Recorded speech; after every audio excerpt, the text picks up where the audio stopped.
Golden State Media Concepts Fantasy Football Podcast is your one-stop shop for fantasy football news and advice. Can't decide on who to draft on the first round? Going gaga on how to line up your team. We've got you covered. Traditional leagues, dynasty league, PPR league, IDP league, even daily fantasy football league. Join us as we break down all the questions of fantasy football. It's the Golden State Media Concepts Fantasy Football Podcast.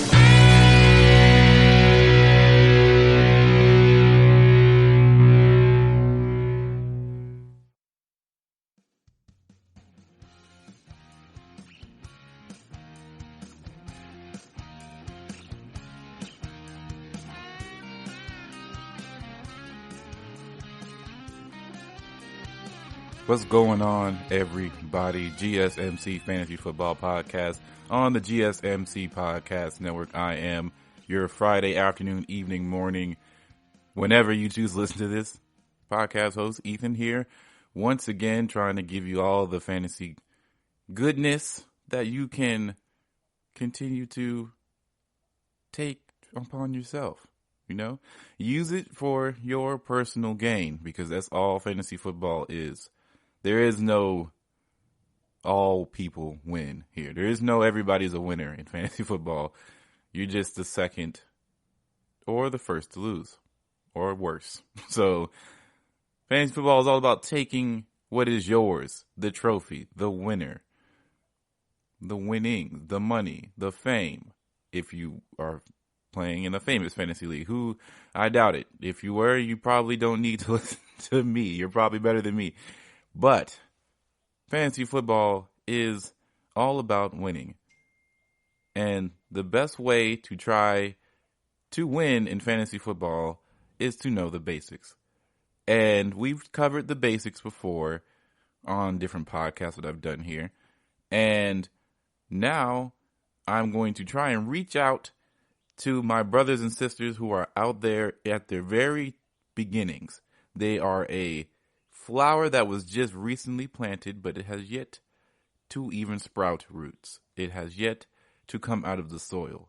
You are a infant. You are in the infancy stage of your fantasy journey.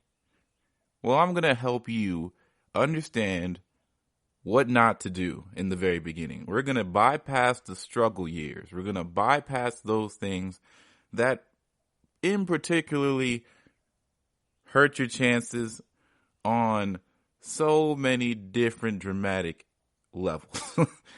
So I'm going to help you figure that out by listing some things that I have gone through myself, or I know others have gone through, and tell you why you shouldn't do them. So hopefully when you start playing fantasy football in a regular season, you don't feel nearly as left behind. You don't have to play catch up for X amount of years before you get pretty halfway decent at playing this game. So, if you are a beginner, and if you're intermediate, you might have some flaws in your own game that you didn't realize. First things first on the list. Please, we don't draft theme teams in fantasy football. Let me repeat that. We don't draft theme teams in fantasy football. Now, I bet you're wondering what is exactly a theme team. And if you are not a sports gamer or an avid gamer at all playing Madden, that's a big thing in their community when it comes to Ultimate Team, where you draft we can draft a team, Ultimate Team, but that's a different, separate mode within a mode. But Ultimate Team is a digital card game within the Madden game that allows you to create basically a fantasy team full of current players, previous players, legends, whoever that EA and NFL have decided to use as a license. And you can put them on your team, and you build a team and construct it with your favorite players of all different types of eras. And a theme team in Madden revolves around the idea of making a team based off of a NFL roster, or you can go with whoever played on that team, or you can even go even further than that. Some people do theme teams based off of, attributes like speed or agility or things like strength and things that revolve around the run game or the passing game or West Coast or whatever the case may be. You can make a lot of different theme teams. You can do colleges too, where like you want to make an LSU theme team or you want to make a Ohio State theme team. Regardless, we're making it simple here for fantasy because you can't really do that crazy amount of theme teams and it be successful anyway because you don't play the game. A theme team is where you draft multiple players from the same organization in the NFL on your fantasy team. You are asking for legit amounts of pain. You are not going to have fun being involved in a theme team. And here is why. Let's say you drafted the New Orleans Saints. It's easier for me to do this because I can name Saints players off the top of my head easily. You get Drew Brees, right? Easy. You could probably tag him in the 6th round. Who knows? You get Drew Brees. You lucked up. You get, I don't know, you either get your choice between Alvin Kamara or, Michael Thomas. You can't probably get both unless you're in an auction draft in which you spent like 80%. You spent a lot of your budget in an auction draft to get Kamara and Michael Thomas. So you might be able to pull it off, but we'll just say you get one so that way because most people who are beginning aren't going to be in auction drafts anyway. So you're in a snake draft. You get Michael Thomas or Alvin Kamara, so you get one. You get Jared Cook, probably 4th, 5th round if you're going high, maybe 6th round if tight ends are not going off the board like that. So Drew Brees, let's say can't guard Mike, can't guard Mike and Jared Cook. That's 3 right there. It's really tough to get more than 3. So you find a way to get Emmanuel Sanders. That's 4. You get their kicker, Will Lutz. That's 5. That's 5 players. And you still need 2 running backs. So you can probably get, Latavius Murray.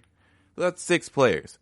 You don't want 6 players from the same team on the same roster because the likelihood of having maximum production from all 6 is unbelievably false. You'll never get that. You'll never get max potential from anybody from 6 straight people on the same team. It's just unheard of. You can get more value no matter what. And so I know a lot of people, I know myself included, when I first started playing fantasy, I really just enjoyed Saints players. So I wanted to have all the Saints players at a certain point. But then I had to wake up because I like watching the Saints and it's cool to see the Saints do well and that means your fantasy team does well. It doesn't mean your fantasy team is doing any better, should I say, because English, any better than the other opponent's team because they are having a field day having some of the better outcomes spread across the league on the same team. So diversify. It's just like when people tell you about stocks and having different routes of income, diversify your portfolio. So diversify your fantasy portfolio. Don't draft really more than 2. 2 is like the limit. 3 is, it better be special. Like you got a tight end and a running back and a quarterback that's getting it in. Like you don't want to really, really start looking at duos. Like the last time I did something like that was Drew Brees, Marquis Goodwin, Jimmy Graham. And that was, honestly, I shouldn't have done it. But it worked out because those 3 were pretty dynamic at the time in fantasy football. So it made me feel like I knew what I was doing. And 5 years down the line, I didn't think I would be talking about why that is a mistake. So don't do that. Next, for what not to do. What you should never do in a draft is go down the line and say, I need to draft by position. Now, when you're in a snake draft, you can get kind of antsy. You can get a little bit of personal pressure within yourself, thinking that you need to fill out a roster as fast as you can of the best players that you can possibly find at those positions. And what you end up doing is saying, okay, you're smart enough to know that running backs win leagues in fantasy, especially when they are bell cows and get majority touches. So you're like, dang, I'm 4th out of 12. I can go grab me a really, really nice, sweet running back. I got him. And maybe you decide to say, now I need to get myself a number 1 wide receiver. So most of the high key, really, really, really impactful running backs are gone. Like previous league winners and projected league winners from the running back position might be on its way coming down. So you may have 1 or 2 left, but you decide to say, okay, I'm going to go get myself a potential league winner wide receiver, because league winner wide receivers typically can be found in later rounds than just the first 2. But you're in the second round now, and you're like, okay, maybe I can go find myself a nice wide receiver to complement. And then it comes back down to you again, and you're like, I could get another wide receiver, or maybe even your second running back, which would make a lot more sense. What you do is say, I got to give myself a tight end right now because I need to fill out my roster. That's your first mistake. Never go into a fantasy draft thinking I need to fill out my roster. What you need to remember is that no matter what, your pick has to be made based on the best value that you can find at the time. Now, I'm not sitting here saying you load up your team with running backs everywhere. That's false. You don't do that because you won't have any value there. What I'm telling you is, if you are in the 4 hole and you find yourself in a situation where you get a nice running back 1, solid, possible league winner category, and you get yourself a really, really good wide receiver 1. Like, he is definitely undisputed wide receiver 1. And he may not be a league winner, but he's going to be serviceable, right? And you find yourself back down because in a snake draft, it goes from 4 back down, then 12, and then all the way back to you. Then it goes to 1, and it goes back to you. So you get 2 quick picks between rounds 2 and 3.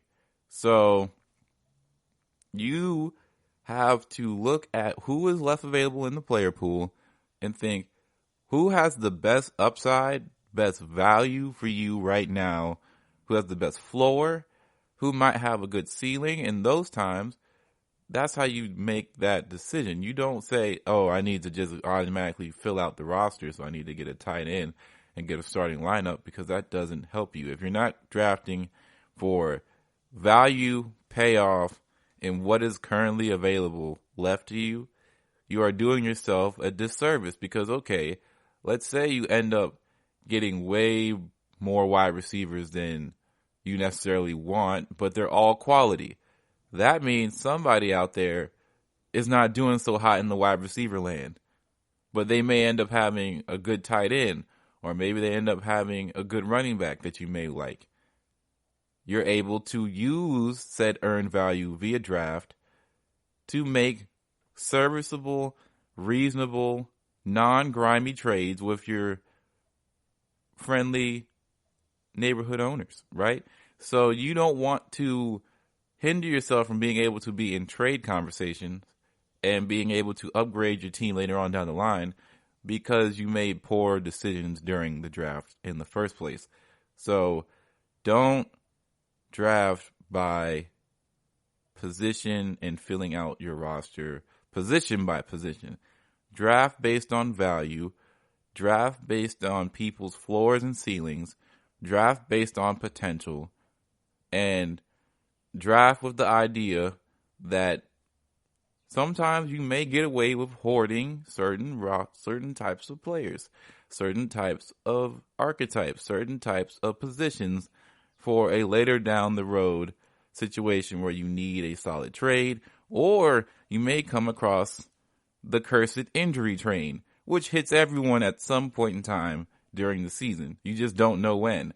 So it's always nice to feel prepared that maybe you may not have a player who is particularly the most healthy all the time. So you need to find yourself a replacement. And trading for a replacement can be so chaotic.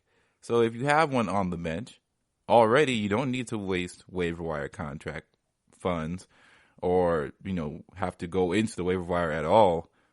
You're already, ahead of the game. So those are the two. We might continue the series later on down the line on another Friday, but we are going to take our first break of the day, and we'll come back talking some opting out news and who exactly is opting out and how this affects us, the players, the fantasy football players. All right, GSMC, we'll be right back. Are you looking for the very best NFL and college football podcast? Then check out the GSMC Football Podcast. Get the latest football news both on and off the field. From the NFL Draft to trades to the rumor mill to the NFL Combines, they got you covered. That's GSMCpodcast.com/football-podcast. Get updates on college rivalries, game day insights, and much, much more. It's football talk the way you want it. This show eats, sleeps, and breathes football. Don't forget to like them on Facebook and follow them on Twitter. Visit GSMCpodcast.com for more info.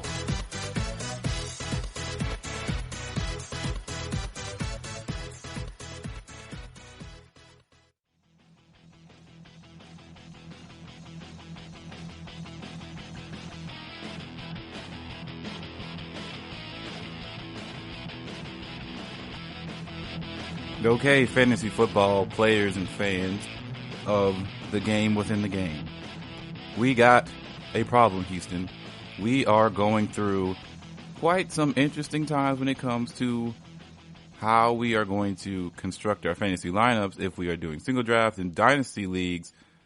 Probably aren't struggling too much. This probably is the most realistic, stress-filled dynasty league season you could possibly ever have, because you have to scramble around and try to replace certain players that you've had on roster, and now you have to figure something out. And if you always wanted to be the couch GM, if you always wanted to be the couch head coach, the couch owner, maybe, I don't know, here's your chance. Here you go. You are the general manager of your team, and now people are opting out, and for very good reasons. Like, you should never be mad at somebody for opting out in a time like this, because it's, safety first in every facet of your way. If you're worried about your personal health, your family health, no one should be coming after you for any sort of reason. That's for your job. That's for players' job. That's for anybody. If you feel unsafe, stay home. Do what you need to do. But the NFL has been allowing players to opt out of the 2020 football season, and among them pre-existing health conditions or family issues that make paying without a bubble during the coronavirus a huge risk. So this as a risk for us fantasy football players as well. Here are some of the more relevant fantasy football opt-outs so far. So Travis Benjamin for the 49ers has opted out, and he wasn't that big of a contributor to the 49ers, and he probably wasn't going to be. However, this affects people who drafted Brandon Ayuk and Deebo Samuel, or is planning to, because now, if the season starts, we can expect them to have more touches, more reps given to them at a higher clip than we might actually have seen, especially from Brandon Ayuk. I know he is probably going to be a really sought-after target, and I don't think a lot of people are talking about him in the rookie wide receiver conversation as far as drafting for fantasy. But he is a guy who I think might have a chance to be really, really good. And we all know about Deebo Samuel from last year, really, really quality wide receiver for them. So I would assume that people should be keeping an eye on those two as potential guys who could go for 1,000 yards, either one, because there's not that much wide receiver talent out there on the 49ers squad. They are very much still a heavy run team, and that means play action plays are going to be going straight to them. Damian Williams, we know we had an exclusive conversation about Damian Williams. He has opted out from the Chiefs this season, and this is the biggest opt-out by far, in my opinion. And it had such a crushing level of realization that Clyde Edwards-Helaire literally went from fringe third-round guy to legit first-round potential. And people are going bananas. They are drafting him first round. Mistake one, I feel like. There's just no way that the Chiefs don't find a way to replace someone, right? But here we are. We think that DeAndre Washington might be the likely number 2 out of that backfield. But remember, people, Clyde Edwards-Helaire, we thought he was going to be the guy there in the first place. So this should hold no surprise. We thought he would emerge and erupt on the scene alongside Damian Williams. But now with Damian Williams gone, there is nobody stopping Clyde. Clyde is going to glide all over that offense. And we also have to taper our expectations. Now, like, Damian Williams was no Kareem Hunt, right? And I'm not expecting Clyde Edwards-Helaire to be Kareem Hunt Part 2 just yet. Because let's be honest here. The Patrick Mahomes, Travis Kelce, that whole thing, they have so many weapons. Like, the Chiefs have so many weapons. You can't expect that Clyde Edwards-Helaire is going to get everything. And he is not going to be the main breadbasket guy. He's just the running back. So, PPR guys are going to foam after the mouth because we saw what he did in his last year at LSU. And we know what he's capable of. And he's a hard player. He's a hard runner. He can get some things done. So, Clyde Edwards-Helaire has skyrocketed. Proceed with caution. Now we have Allen Hearns and Albert Wilson, wide receivers for the Dolphins. So these guys weren't going to be number 1s and number 2s on that offense, of course. Preston Williams is coming back in. To be honest, Preston Williams was the number 1 before Devontae Parker became the number 1 and burst back on the scene and rejuvenated his career. So we know the 1 and 2 on that offense is Devontae Parker, Preston Williams, Allen Hearns, and Albert Wilson were going to be more of afterthoughts. So if you were drafting them, you were probably just trying to get some sort of depth and not really looking at this as good value.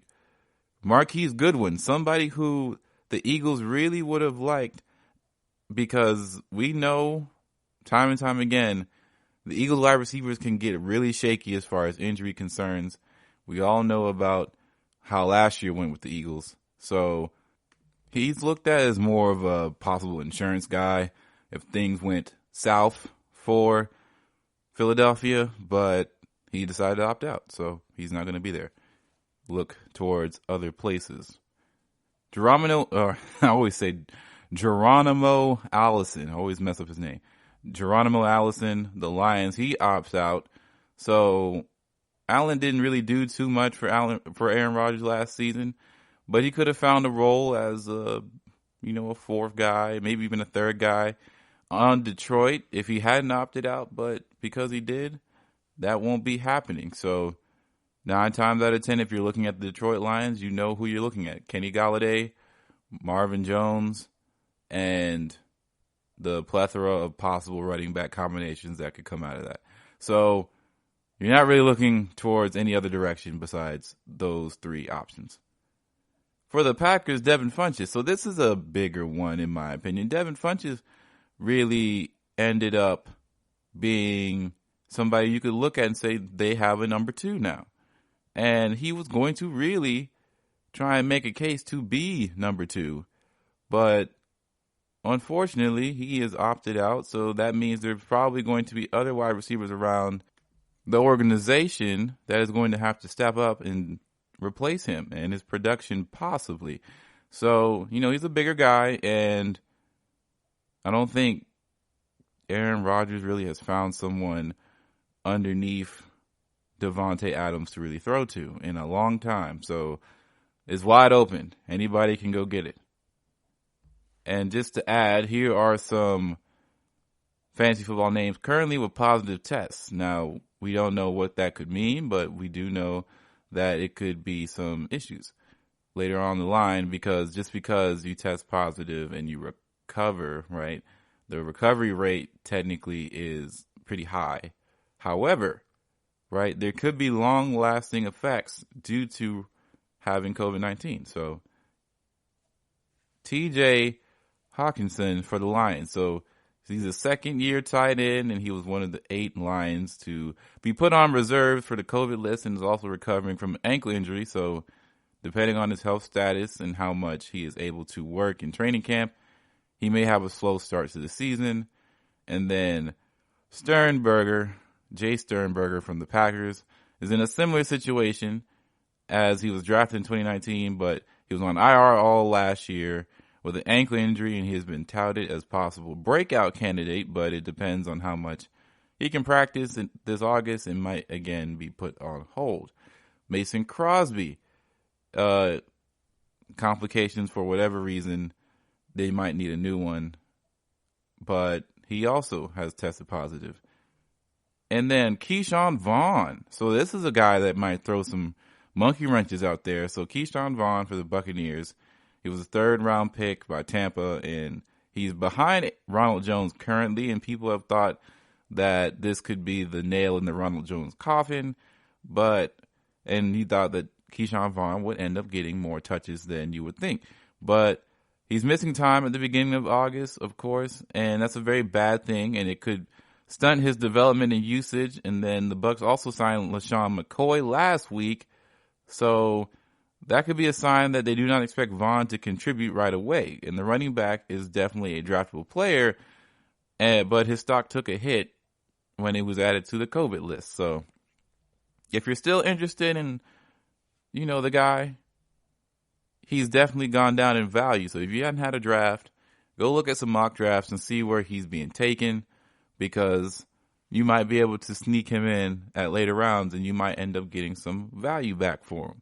So remember, that's all what this is about, is drafting for value and finding good ways to supplement different parts of your team.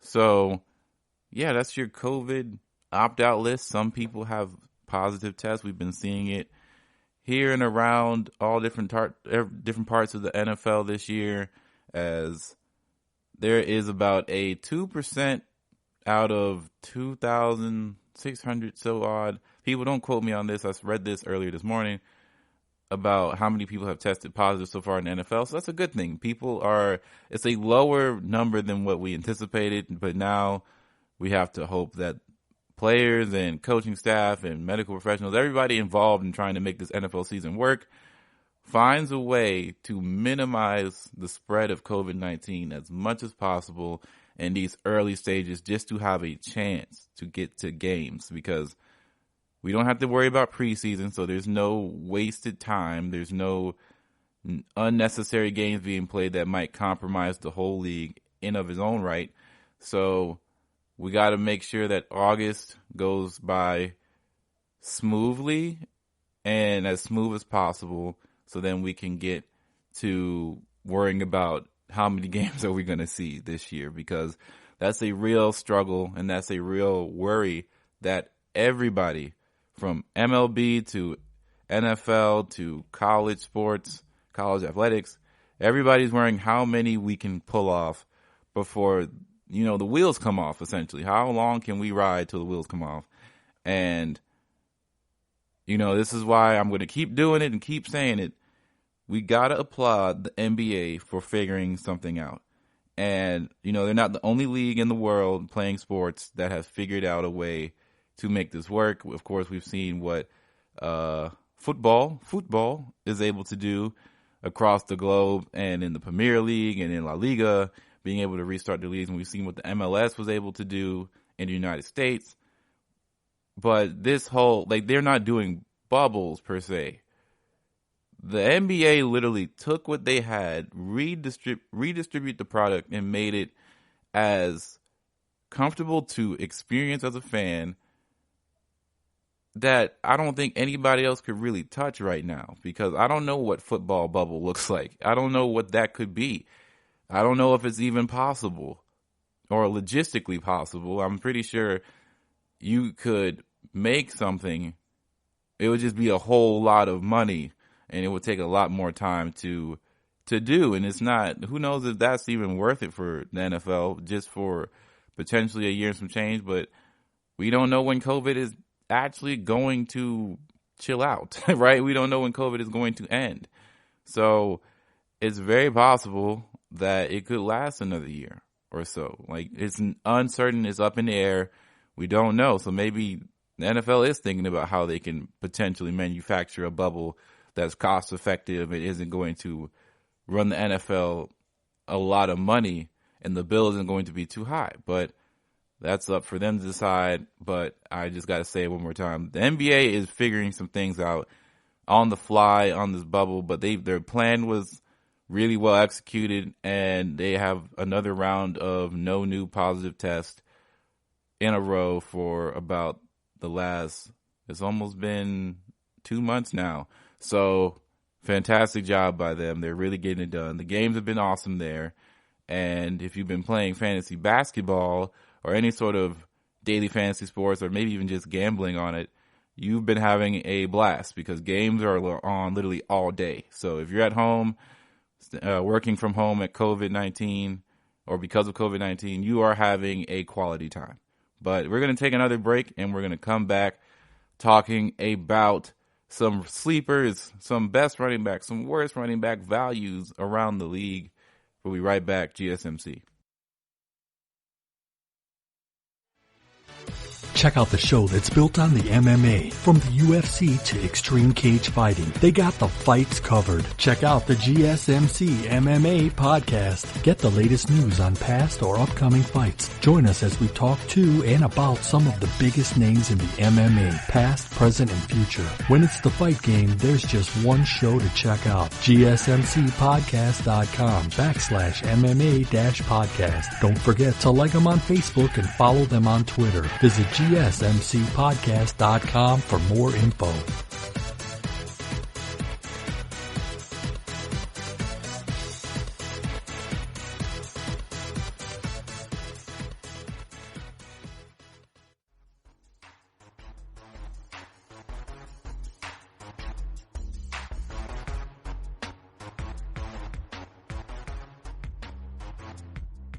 Okay, GSMC fantasy football fans and players, we're back here again talking more fantasy value, and we got to go over the running backs here. And we got a good article going on right now from Adam Banks, NFL.com writer, as his best, worst, and sleeper running back values for fantasy 2020. And he says that moderation is always the key, and it's as true in fantasy football as it is with Fireball whiskey. You never want to overindulge. I have to agree. Side note, Fireball whiskey, not my thing. I can't do the cinnamon.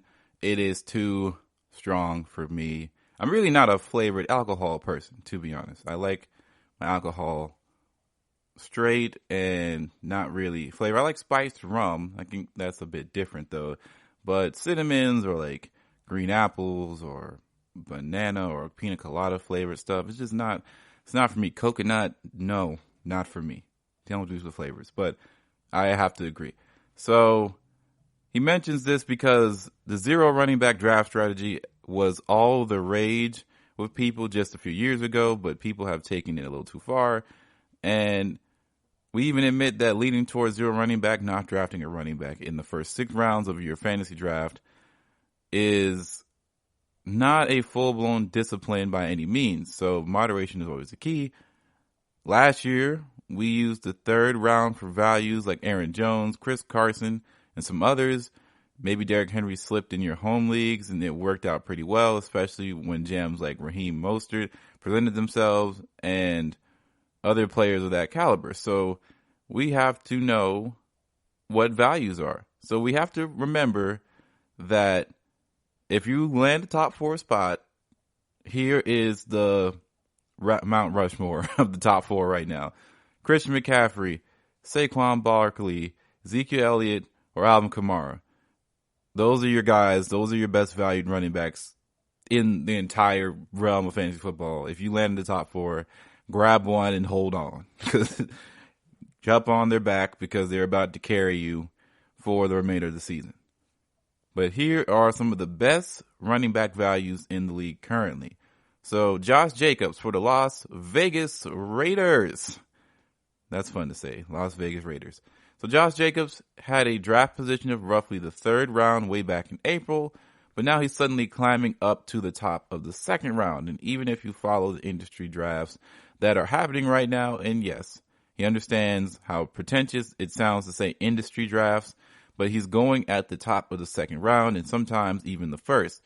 And it might be too late. Like if you all of a sudden wanted to start investing in Amazon. The reason Josh Jacobs has no competition to be a number 1 back. He's the goal line back, even with signing Jeremy Hill. And there is a story going around in The Athletic that John Gruden was so mad Josh Jacobs didn't win Rookie of the Year, he's going to get more carries and more receptions this season. And he doesn't know if that's true, but there is one kind of Gruden that he absolutely loves, and it's the vengeful John Gruden. So look, if he is on the field on 3rd down this season, and remember, he had no 3rd down receptions last year, he could be a top 3 running back this year, maybe even number 1. So Josh Jacobs might be a really, really good value, but granted, value is subjective here because he is climbing up the boards really fast. Next, Miles Sanders from the Philadelphia Eagles. So here's another player who just outside of the 1st round who could end up giving you 1st round production this season. He's polarizing because many feel like Sanders won't get the volume in Doug Peterson's offense, but over the first 7 games of last season, he averaged close to 100 scrimmage yards per game and scored 4 touchdowns. He was running back 3 over that time, and he got the opportunity in the absence of Jordan Howard last year. And now look, Howard is in Miami. That leaves Boston Scott behind him. And no disrespect to Boston Scott, but it sounds like a nickname Michael Scott would have created at Dunder Mifflin, the Dunder Mifflin conference room. So running backs coach Deuce Staley wants to use Miles extensively. And if he can maintain 18 to 20 touches per game this season, he is going to be a solid running back 1 and a better value than a lot of the guys going ahead of him. Next is Leonard Fournette. Who would have thought? A guy who was at once a 1st round taker. Leonard Fournette. So speaking of Dunder Mifflin, remember the time Michael Scott asked everyone if they wanted a little bit of a really good pizza or all you could eat of mediocre pizza. And well, Leonard Fournette is the pizza by Alfredo of NFL running backs. We love the volume. We also love that he had 76 receptions last year. 76. So more receptions than Larry Fitzgerald, Odell Beckham Jr., and Jay Gruden is the new coordinator. Chris Thompson is there. And 76 seems like an extremely high goal, but if you can get around 50 and counterbalance this with getting more than 3 rushing touchdowns, you have a solid running back 2 now. Other solid running backs values is Kareem Hunt is a running back 1 in terms of talent and could be a league winner in an expanded role. J.K. Dobbins might have some bump. And the Ravens love running backs. They love to run the football. He could be the Alvin Kamara of this year, usurping Mark Ingram once again. It could possibly happen. Who are the worst running back values? Aaron Jones, Green Bay Packers. We talked about Aaron Jones quite extensively on the podcast recently, but, don't just hear it from me, hear it from this writer as well. So don't take it from him. Take it from the Packers general manager who drafted A.J. Dillon this year. He wasn't smitten with Jones's 19 touchdowns last year, and you shouldn't be either. He knows a lot of you will be tempted, but realize his touchdowns came in bunches last year. He scored 15 times in 6 games. 4 came in a game when Devontae Adams was out. That's an unsustainable pace. And if A.J. Dillon comes in to take goal line work from him, Jones could end up with a low-end running back 2 value, but with a second-round price tag. You don't want to overspend for Aaron Jones because you were mesmerized by the 19 touchdowns. Please stay away from the Aaron Jones hype train because it's over with. You missed the train. You missed the flight. You're going to have to book somewhere else. You can't take Southwest this time. You may have to go Delta or maybe Spirit Airlines or Turkish Airlines. You're going to have to find a different airline to fly because I'm staying away from Aaron Jones this year. I loved him the past few years that I've had him, but I think it's time to wave goodbye. Someone else's burden, someone else's issue. It's not going to be mine this year. And not to say, let's remind ourselves, disclaimer, it's not saying that they are bad running backs in talent. Aaron Jones is a quality running back. He's one of the most underappreciated players in the NFL, really. And that happens to a lot of Packers players, apparently, that play with Aaron Rodgers. Everybody gets a little bit underrated. But for fantasy value, he is highly overrated right now. Dalvin Cook, Minnesota Vikings. So he's a great player, but he's baffled with injuries through his entire NFL career. He played in a career-high 14 games last season, but again, he struggled down the stretch. He averaged just 10 fantasy points per game from weeks 11 through 15, and he missed week 16, and he was running back 25 over that time period, which is the fantasy playoffs for most people. Again, with a player being drafted as high as 4 in some drafts, I would rather look at some more reliable options.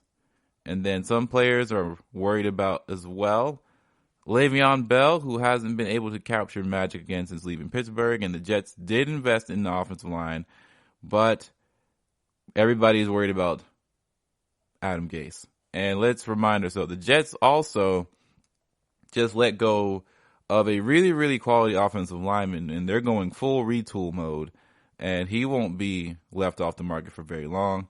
So that's another thing about Le'Veon Bell. The Jets are just in a weird spot, and I was on this podcast a few weeks ago saying that maybe we should pump the brakes on believing that Le'Veon is so low in the running back rankings, and he is the one guy who is around those people who will receive all the touches that he wants. Like, Le'Veon is not going to have any touch reduction. He's going to get the ball. We just don't know if he's going to do anything with it because of the talent around him. So it's getting a bit concerning. But remember, he has more upside than a lot of guys because of just pure volume of touches. And then also Delvin Singletary, my guy, the guy who I want to succeed. He had a great year last year as a rookie, but the team also invested in Zack Moss, who is taking over the Frank Gore role, and it's looking like he is going to still be in a running back by committee setting, and it doesn't look like he's going to be the featured back of that offense. Then Sony Michelle, he had surgery in the offseason. The Patriots are down James Delvin, who retired, and Danny Viatal, who opted out at the fullback position. So this also hurts his value slightly. And let's not forget that Sony Michelle isn't some fantasy savior either, right? We all understand that Sony Michelle is not the greatest fantasy running back out there in the first place. So that has to be a bit concerning, but it's good to know because now we can focus our efforts elsewhere, like some sleepers. So, for example, Damien Harris for New England. So speaking of the Patriots, if Michael can't go, or Michelle can't go, sorry, too many Michael Scott references here, but if Michelle can't go, that could open the door for Harris. And we know that it's risky to take the Patriots running back just a moment ago, but you have to look up at the price tag for Harris, which is at a super late pick. And it's like the Nordstrom rack effect. You may not want to pay $75 for that pair of jeans at Nordstrom, but if you have it discounted at $19.99 at the rack, you may give it a look. And also, we like the idea that Josh McDaniels using a run-pass option with Cam Newton at quarterback, assuming he wins the job, of course, which I think most times, anytime a head coach or any coach goes like, yeah, it's going to be a competition at the quarterback position, it typically means the guy who just came in is probably going to win the job at some point. It may not be automatic, especially if it's like a rookie, but they're going to win the job at some point, and I think Cam Newton is going to be the starter week 1, because if you are going to try and play and win, you might as well give it your best shot. And I don't know if Stidham gives you your best shot unless something goes terribly wrong. Ronald Jones, Tampa Bay. So here we are again, just talking about Ronald Jones before, but in a different, we were indirectly talking about it. Now we're directly talking about it. So Ronald Jones has been a guy who has kind of been a fake out for a lot of people in previous years. And the writer was really excited for Ronald Jones this season and is more than happy to scoop him up in the 6th or 7th round in drafts. Obviously, the team signed LaShawn McCoy, but don't read too much into that. It's like Brady wanted if more people his own age on the roster. McCoy is more Facebook and Ronald Jones is more TikTok. And it really comes down to how much Bruce Arians would like to split time with his running backs. The biggest key is how Jones works in pass protection, because Brady is not going to put up with any missed assignments. If Jones can improve there, he could see himself on the field for extended periods of time. So Ronald Jones might be somebody who you really want to invest in. Really might be.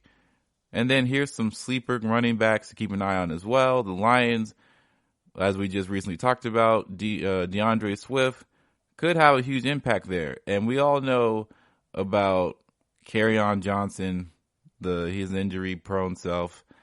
Unfortunately, he might be somebody who ends up giving Deandre Swift more bang for his buck.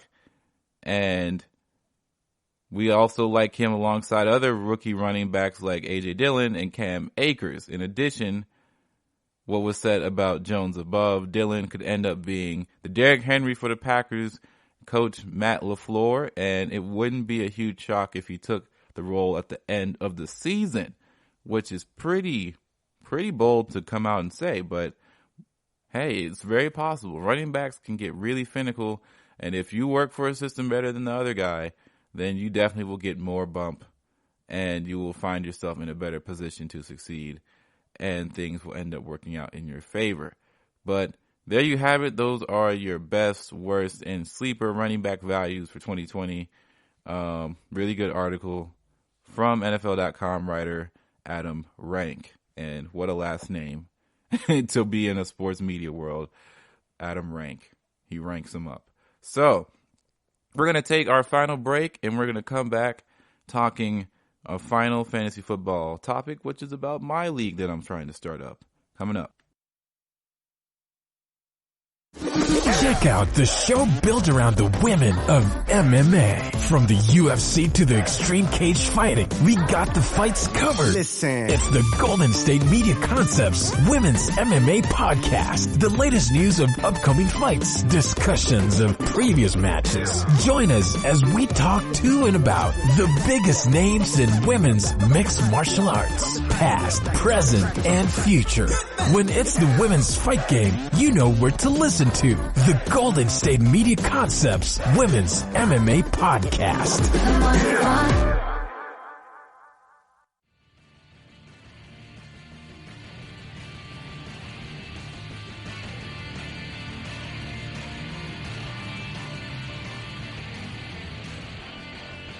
Welcome back to the GSMC Fantasy Football Podcast, and we are about to wrap some things up. But first and final segment, we're going to be talking about my personal fantasy football struggles and also attempt at playing and making a league this season. So I've been trying to be as transparent about this as possible of making my own league.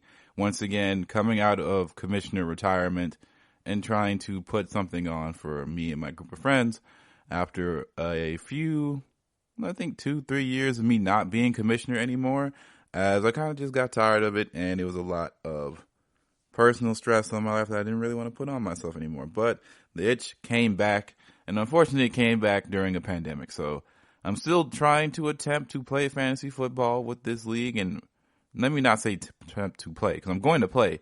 I'm attempting to commission a fantasy football league right now, and I had to put out a whole article out. It was kind of like I had to put out some, not patch notes, I forget what it's called, but basically like a dev blog. Yeah, there we go. That's exactly what I'm talking about. Kind of like a development blog, and I had to give all of the potential players an update on fantasy football. So I just wanted to let people know what the setup is for a fantasy season, and like the last day for an opt-out was this Thursday. So that's the safest time we're going to be able to handle a draft and nobody feel like they're getting cheated out of a player. So we have come to the decision on a format and so much more, or we have to. So the non-negotiable choices I made for my league that I want in my league, and if they don't want to deal with that, they can go play somewhere else. So non-negotiable.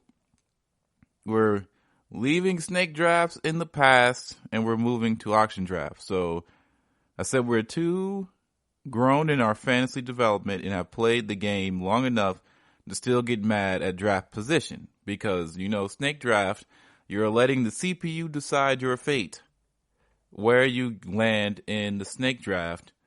And unless you are in Dynasty League, of course, if you're in a Dynasty League or a Keeper League variant, you can order the draft any sort of way you want to. Or even so, what you can do is instead of having a random draft, you end up doing not a relegation system, but last goes first this year. So if you come in last in your league, you go first in the next year's draft, right? So that might be good incentive to continue to play, but then people might tank. But there's really no reason to tank in a redraft league anyway, because it's not like you get a clear advantage outside of getting the first overall pick. And getting the first overall pick does not mean you get an instant league winner. It just means you have the best chance of getting one because you are the only one that gets to pick first. Regardless, auction draft, if you want to get Christian McCaffrey this year, you can go out and get him and put the money up. And I didn't create a salary budget yet and just how it's going to work in the auction draft, but I was going to finalize it and then send that out and announce to everyone in my league. Anyway, but that's the biggest thing. If I wanted to go get Christian McCaffrey, if I wanted to go get Alvin Kamara, if I want to go get Michael Thomas or DeAndre Hopkins or whoever, and they're out on auction, I have the buying power to go put the money up and go get him via auction. I am tired of having to deal with the idea that if there's a player that I want, I can go put the money towards him. Now, of course, that means you're going to have to be more sensible with the money you spend and all that, but it is still very much the ball is in your court for as long as you're how thin your pockets are, how spacious your pockets are. So that is something that I really wanted to implement in my leagues because I feel like auction drafts make the game more interesting, and it shows just how much people are willing to spend on certain players and how much value people feel about certain people. So next on the non-negotiable was silent auction waiver wire, aka a fixed waiver wire budget. So I said that you will have a fixed amount of funds that you can spend on waivers this year, and that means the worst team in the league will no longer have priority on waivers. That also means that it is not first come, first serve. Technically, you will silently, as in the number won't be displayed, you will silently bid on a player you want, and you will go to the highest. It will go to the highest bidder essentially. And once you run out of funds, you can still, of course, use the waiver wire. However, you will probably lose out on highly sought after players if other owners around the league have even $1. So spend your budget wisely. So if I gave everyone $100 for waiver wire and you spent $90 on some breakout stud that nobody had on roster and you win it, then that's it. You have $10 left for the remainder of the year. And for some people, that might look like That might be worth it for a lot of people, especially if they built their team correctly. But you never know what could happen to you. You might end up having a really bad injury season, or we're playing in the middle of COVID-19. So maybe somebody's whole roster goes down for a week and you have no one else to play. And now you're kind of, SOL out of there and you don't know what else to do. And you can't pick up waiver wire because everybody else is cleaning up shop in their own right too. Because if a team goes down, that can affect so many different people. So everybody has to be kind of active on the waiver wire. And you kind of have to understand that it's not going to be fair in any scenario. If you do it as the worst team gets best odds, the worst team gets best odds. And maybe sometimes the worst team does not play the game properly, or they just give up mid-season. So why do they get to have the best odds? And you who are actually trying to win the league have to suffer because you are better, right? That doesn't make sense. So then there's first come, first serve. And first come, first serve, maybe you really needed a player and you were a second off or whatever, like a few minutes off, and they just grabbed it up. And snooze, you lose in some aspect, but you should be able to put value towards that back. Like if you really felt like you wanted him, you should be able to put up a certain amount of money, a certain amount of coins up to go get him. And a lot of times in first come, first serve, some people like to sabotage and take somebody before somebody else can to just make other people suffer. Now, of course, that can't happen all the time because there are roster limitations and you can't have as many players as you want on one roster at one time because that would be horrible.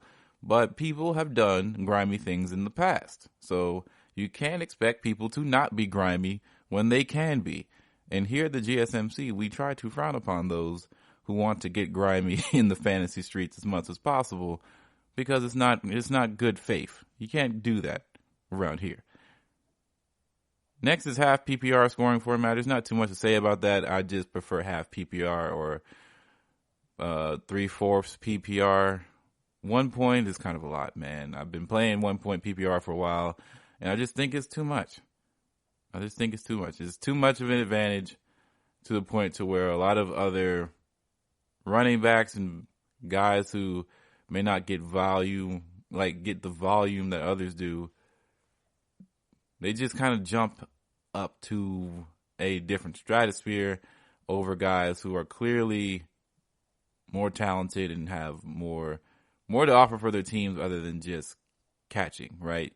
Because a guy can legit get 10 catches for 45 yards, and that's 14 points. Now, granted, that's no league winner, or that's no, number one or number two, really, but that's value to an extent. And honestly, if you get that every week, that's pretty good, but you're not going to get that every week from some guys, and sometimes it's not really 10 catches alone. That's a lot of targets.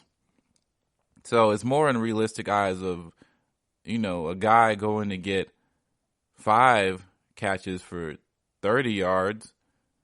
That's 8 points. That's a sizable chunk of points towards your fantasy totals for that week. And he really may not have any impact outside of that for that game. It's just like the idea of having first downs matter more. Like if a player goes and captures a first down, that should add points because that's impact. That is something that you can't really equate to points in a regular statistical sense, but as far as efficiency and clutch gene or being able to convert first downs, that should matter in fantasy because those are big moments in the football game and it keeps drives alive, and that should matter. And I haven't figured out a way to do that, but if somebody knows how, let me know via Twitter, GSMC Fantasy Football. There we go. So what we needed to decide on was a few things. So we needed to decide on where to play. So what site? Yahoo, NFL.com, or ESPN. I'm a big fan of the NFL.com. I think it's clean. I think it's simple. I think they have done a lot over the last few years to make it compete with Yahoo. Now, I don't think it's better than Yahoo right now, but I think it's really close because Yahoo has just figured it out, right? I just don't like Yahoo's interface, and it kind of looks a little bit too much going on with the purple color scheme and things like that. But hey, they've done a fantastic job with managing all their fantasy sports because I used to play on Yahoo quite a bit. But NFL.com's always had a nice UI. It's readable. It's easy for new players and for old to figure out what they want to do, and good ways of tracking money payments and things like that. ESPN is kind of a headache, honestly. I think their app is not the best, honestly. NFL.com and Yahoo have the better apps out of the three. And, you know, some people just are religious to ESPN, so I gave people the option to vote on it. So that's why I put it up there. But next is Money League or free to play. So considering that there is no guarantee that the season will finish, I find it hard to definitively make this a money league this year. So I do plan on playing the year prior. Hopefully COVID-19 will be dealt with in the future. So we will be playing for money later on down the line. But this year is kind of weird. So I can't definitively make this a money league this year. So we needed to decide on that as a group, and whether the league goes down the toilet at the top, like, you know, the top record will receive the money pot. And keep in mind that we've seen the MLB struggle with some things and have whole team complete shutdowns, and a player and a coach, or like a player getting COVID-19 or getting quarantined is essentially like having any injury. So you're just going to have to deal with it. And you know the vibes when you sign up to play. So if we do play for money, that's the thing. You can't complain, you can't cry, you can't get mad at a player getting COVID-19 when you knew what you signed up for. And you can't ask for your money back. So that's why I gave the option, because we have to decide it right now, what we're doing. And then format. Are we doing redraft, single season, league, keeper league, or dynasty? So I know originally I wanted to make this a dynasty league, as I think most of the guys who I'm playing with have been playing for a long time and they like to be couch GMs. However, it may need to wait a year or two, as there are just a lot of ways to handle dynasty leagues, so it can be simple or very complex. And I wanted to leave that to a vote because I didn't want to potentially take away an opportunity to try that from other people, just because I feel like playing in a dynasty league this year might be a little bit too much to handle, just because we don't know the ins and outs of how the NFL is going to handle themselves in the first place. But I will keep you all posted within everything that goes on into my fantasy league that is currently being created. I have 10 out of 14 slots that I'm hoping to fill. I'm looking for 4 more people to potentially play with me and my group of individuals. So, hey, if you think that you want to get down and dirty with us, let me know. Hit me up, GSMC Fantasy Football on Twitter, or even leave a reply in the podcast comments, in a review, and send me your email. Maybe we can get some things going. Maybe we do a GSMC Fantasy Football League with some fans and some people around the GSMC, and maybe we'll do some real fun stuff. But at the end of the day, it's the GSMC Fantasy Football Podcast. I'd like to thank you all for listening and rocking with us. Please don't forget to rate, review, share, subscribe to the podcast. It means a lot. It helps. Every review helps. Every rating helps. Every share helps. So thank you all for listening. Don't forget to follow us on social media. Once again, Facebook, Twitter, GSMC Fantasy Football. I'll see you all next week. You've been listening to the Golden State Media Concepts Fantasy Football Podcast, part of the Golden State Media Concepts Podcast Network. You can find this show and others like it at www.gsmcpodcast.com. Download our podcast on iTunes, Stitcher, SoundCloud, and Google Play. Just type in GSMC to find all the shows from the Golden State Media Concepts Podcast Network, from movies to music, from sports to entertainment, and even weird news. You can also follow us on Twitter and on Facebook. Thank you, and we hope you have enjoyed today's program.